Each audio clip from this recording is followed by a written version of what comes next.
Numbers chapters 14 and 15 today. I think I'm going to rename the book of Numbers because it's a silly name and has very few numbers in it. And actually it should be called the book of Grumbling because we have more grumbling. We finished the last video where the little scouting mission had been off into the promised land in Canaan to see what's about, and people came back, and then some of them went off and said some bad things about what's happening because it sounds like they didn't want to go and have the scrap because the cities were said to be powerful and well established. But when they came back, there was Caleb and Joshua, who were the good guys, and the rest went and spread these false rumours, and these rumours have done the rounds around all the Israelites, and they are not happy. They're saying really bizarre things like, if only we died in Egypt or in the wilderness. How much imagination do you not have to have for that to be oh, I know what would be a good idea. We could just die in the desert instead. It's little defeatist, and it ends up with them saying they should choose a leader who will take them back to Egypt. Bearing in mind they left Egypt in the first place because they were being oppressed by the Egyptians. But anyway, so they've said this. Caleb and Joshua, more names, plead to the people saying, no, don't be ridiculous. You've seen God do this thing. He split the sea in half. He's killed an Egyptian army for us. He's dropped all these plagues on Egypt and all the rest of it. He's coming to be on our side. He says he's coming with us. It's all going to be a piece of cake. And, think, well, yeah, if they've actually seen all this stuff, then that would seem to have some value and you'd think people might believe them. But no, the Israelites decided instead they have a little meeting and just talk about actually just stoning Joshua and Caleb. They don't do it at this point, at least, anyway. But yeah, that's the response to reason. Very, very odd bunch. At this point, the glory of God appears. That's the same glory of God that we had earlier. We couldn't work out what it looked like because no one bothers to mention what the glory of God looks like. And also the same one that had the fire tentacle that did that thing with Nadab and Abihu. This then appears and says to Moses, it sounds like he's only talking to Moses, not sure if everyone else can see it at this point. But basically God despairing of, what do I need to do to have these people actually believe and stop treating me with contempt and all the rest of it. And you've got to admit, he kind of has a point. I mean, if they've actually seen plagues and sea split in half and all the rest of it and stuff forming on the ground, so there's free bread every day and all the rest of it, you think people would be a bit sort of, okay, yeah, all right, that's pretty conclusive. We're going to do what this dude tells us.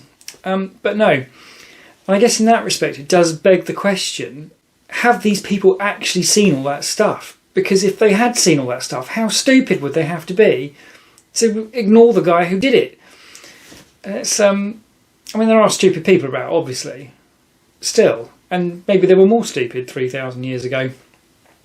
But even so, it inevitably raises the question of what did they see that they have this much trouble with having some faith in a guy who's telling them all this stuff that's going to happen and that can clearly do anything he wants. Anyway, Moses is trying to calm God down, I guess, almost. God sounds like he's in a rage, but he's clearly very angry. And Moses actually quotes God's own words back at him from Exodus chapter 34, verse 6, which, by the power of high tech, I'm going to read, because it's the second time this has been said, so it's kind of insignificant. The Lord, the compassionate and the gracious God, slow to anger, abounding in love and faithfulness, maintaining love to thousands, forgiving wickedness, rebellion and sin. So God's so fed up, he has to have his own words quoted back at him by Moses. It's interesting. And ends up basically Moses asking God to forgive the Israelites. But the point is that God says he forgives the Israelites for what they've done in terms of grumbling and all the rest of it. But they're still going to get punished. I thought that's really interesting because the punishment is that anyone who's witnessed the miracles in Egypt and then grumbled against God and all the rest of it, they are never ever going to see the promised land. So this perhaps solves the mystery of why the Israelites are mucking around the desert for 40 years. Because at this point, I think they're only about 2 years into the desert. Just holding up the whole operation, so no one goes to the promised land now until after all of those offending Israelites have died over the course of the next 3 or 4 decades. That's a very interesting thing, isn't it? Because you've got God saying, yeah, okay, I forgive you. But no, you still don't get the stuff now. You've blown it. And there's almost like some sort of contradiction there. But then it occurred to me, I have this idea I run with my daughter, the idea being that she will never get in trouble for telling the truth. So she's been brought up knowing this all the time. And it basically gives her a get out of jail free card. So if she does something wrong, she knows for a fact, if she comes and tells me that she's done it, I can't get mad at her or anything. She's not going to get a right telling off or anything like that. All's going to be fine.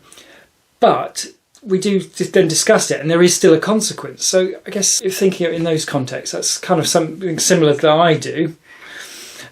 And it's not intended as a punishment, it's intended as a consequence. Because there have to be consequences, obviously. How otherwise lessons are never getting learned. I suppose if you're dead, or you've died in a desert, then how are you going to learn that consequence? But yes, I suppose that is quite a...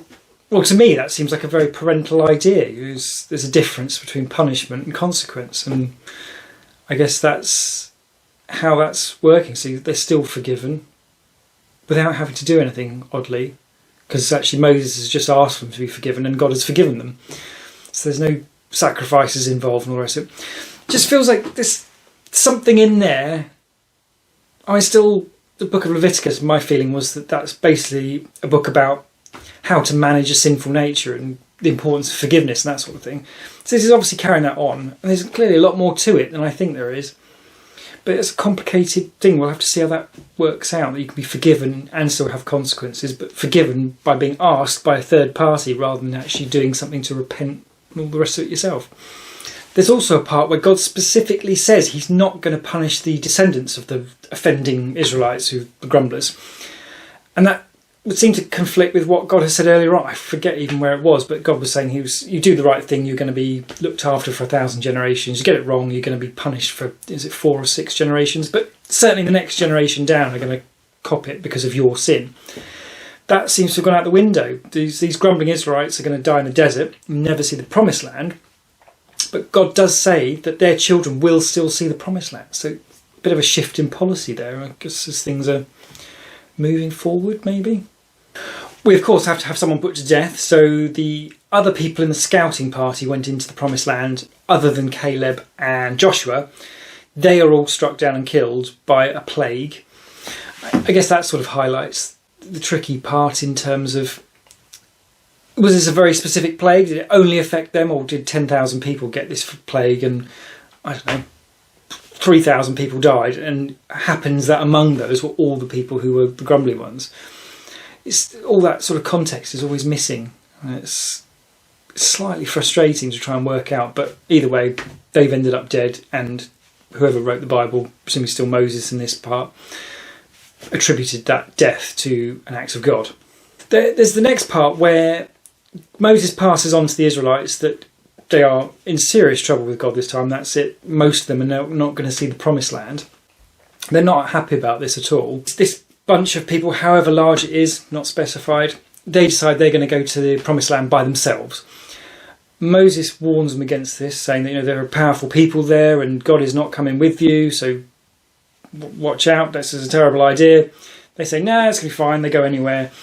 And sure enough, they get their butts kicked by the Amalekites and the Canaanites. Chapter 15 is kind of boring. It's back to ritualistic stuff. But it does make a distinction between an unintentional sin and a defiant sin. And it would seem to suggest that an unintentional sin can be forgiven through some sort of sacrificial ritual. A defiant sin means banishment.